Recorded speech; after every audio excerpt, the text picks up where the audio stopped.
All right, what we're doing right now is a little simulation. And right now, you could really look at me. Raquel's hanging out a little bit more up top, but where my feet are. So it's in the evening. I'm under the covers. I want to have comfortable feet, and I want to share a thought. But I'm going to share the thought with all you guys. And I don't want to mess up the bed yet. We'll mess up the bed a little bit later. Everyone has become so self-important. That's, I think, tied to it is forgetting about history.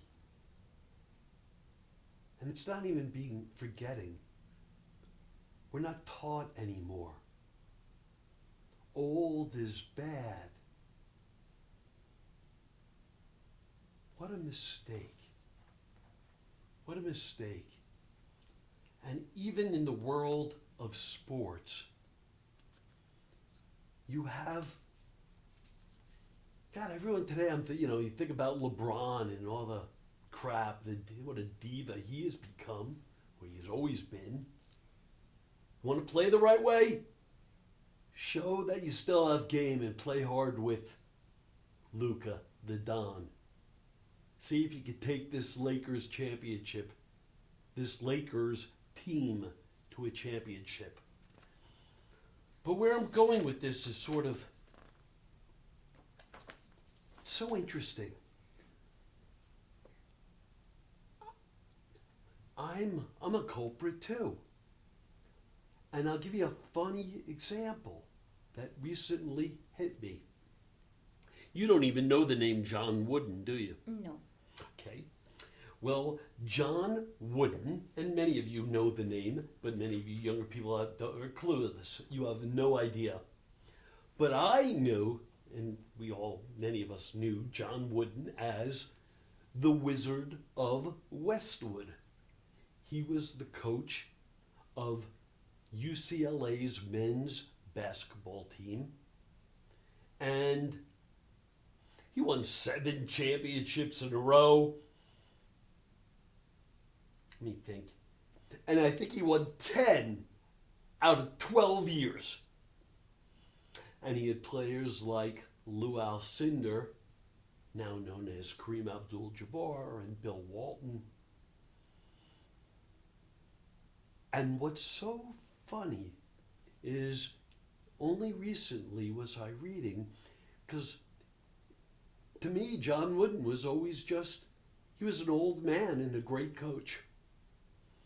Except John Wooden was a 5'10" Purdue Boilermaker, and he was the first basketball player to be named an All-American 3 times. Right? It gets lost. It gets lost in history. And yes, John Wooden was inducted into the Naismith Hall of Fame for both being a player and a coach. And he lived to 99. But that got me thinking even more, because we don't. We're so caught up with today's influencers and how many likes you have, and we can name them, and that's them. And yet, we, on one hand, we love sports, and yet there's really no sense of where things came from. And I mean, many of you don't even know the name Jim Thorpe. Jim Thorpe was possibly the greatest athlete, one of the greatest athletes that ever come out of the United States of America.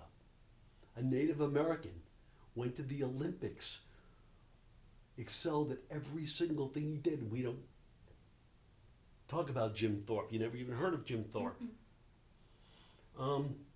So I started playing around with this, and for some reason, and it doesn't matter. I can look at any sport and start digging down a little bit.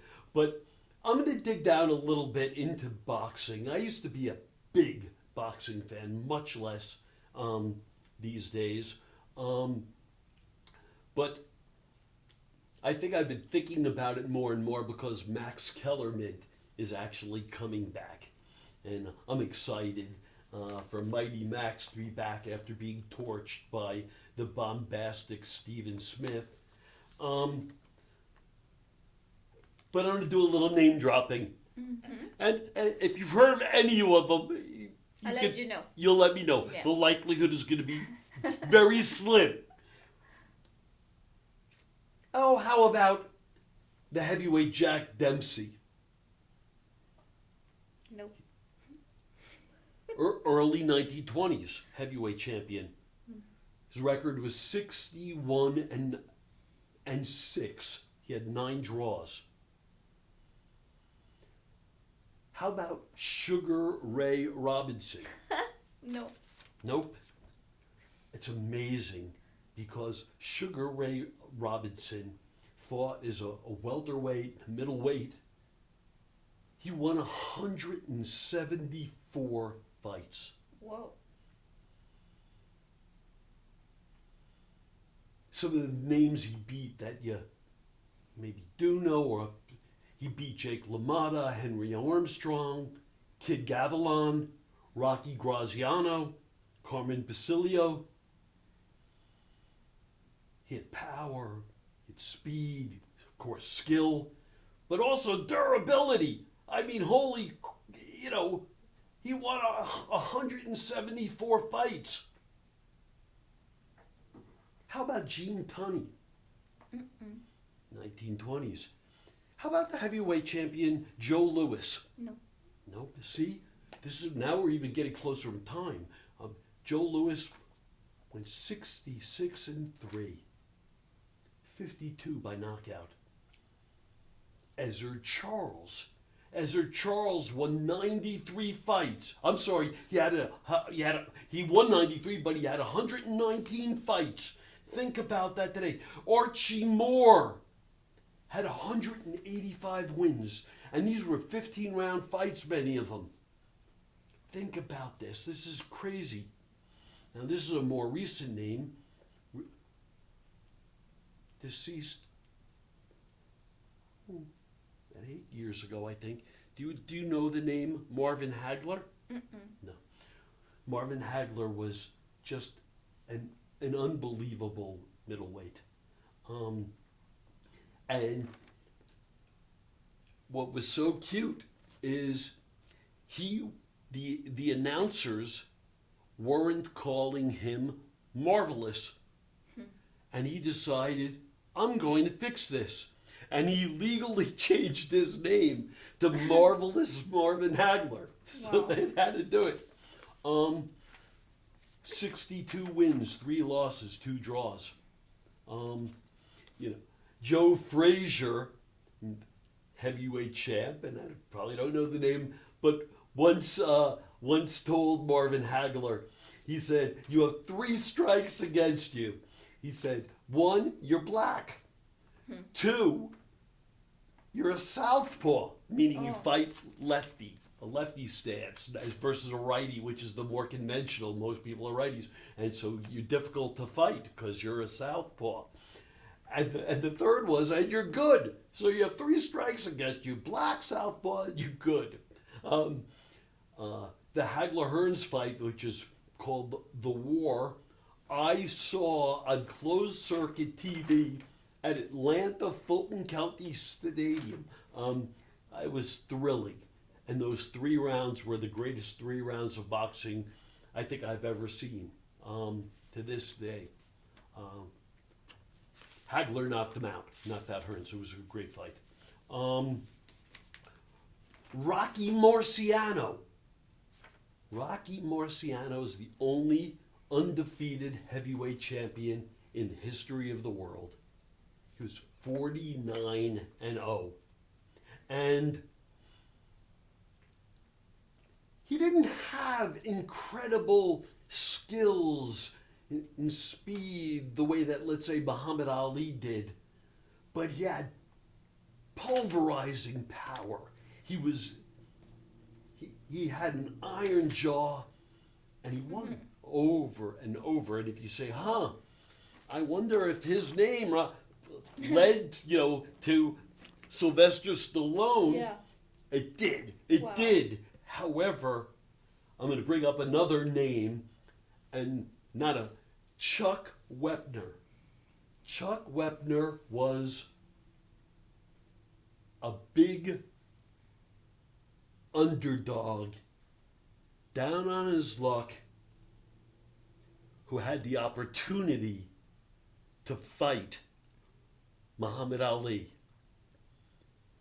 And Chuck Wepner went 15 rounds with Muhammad Ali and even knocked him down, but lost. Muhammad Ali won. But Chuck Wepner was really the impetus. And I believe Sylvester Stallone might have even been attending the fight. It's possible. I might be making it up, but good enough. But certainly Sylvester Stallone modeled his character after Chuck Wepner. And then he brought in the name Rocky and Rocky Marciano in the Italian culture, and that was very fitting for him. I'll give one other name, just because I'll give one other name. Bob Fitzsimmons, 61 wins, 8 losses. He was the world middleweight champion in 1891 to 1897. Anyhow, all of you people who today you think you're bigger than the game. I'm so important. I have all these likes. I'm on TV. You'll be forgotten too. Oof. So keep that in mind and add a little humility and understand that things are bigger. The games are bigger. Life is bigger. And stop being so consumed with yourself where you're forgetting important things, like what's going on in the United States of America. Let's just pretend everything's normal. It's not. It's everything but.